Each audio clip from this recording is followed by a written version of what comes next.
الذهب مش هيتهد. خليك فاهم ان سياسة ترامب من اول لما هو جه بيعمل على اضعاف الدولار، وطالما اضعف الدولار معنى كده ان المنتجات الامريكية هتبقى بالنسبة لشركاء امريكا التجاريين او بالنسبة للعالم كله رخيصة.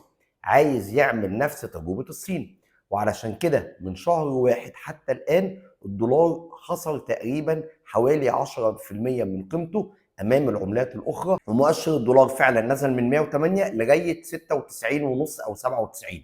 النهارده ظهر مؤشر اسعار المستهلكين في امريكا وكان بيأكد ان التضخم لسه عالي شويه، وطبعا ترامب اتجنن وعرف ان ده ممكن يخلي الفيدرالي الامريكي في اجتماع شهر 9 يثبت الفايده. فبدات تظهر اشاعات من حوالي ساعتين بعد الخبر، وبعد ما الذهب نزل ل 3,331 دولار للأونصة، وظهرت اشاعات ان ترامب فعلا بيفكر في ملاحقه رئيس الفيدرالي جيروم باول قضائيا، ودي هتبقى اكبر ضربه للدولار، وبالتالي هتؤدي الى ارتفاع صعود الذهب. والذهب فعليا في حوالي ربع ساعه من بعد الاشاعه دي طلع من 3,331 شغال دلوقتي 3,357. واحدث على مدار اليوم اي جديد فيما يخص التحليل الاساسي او الفني.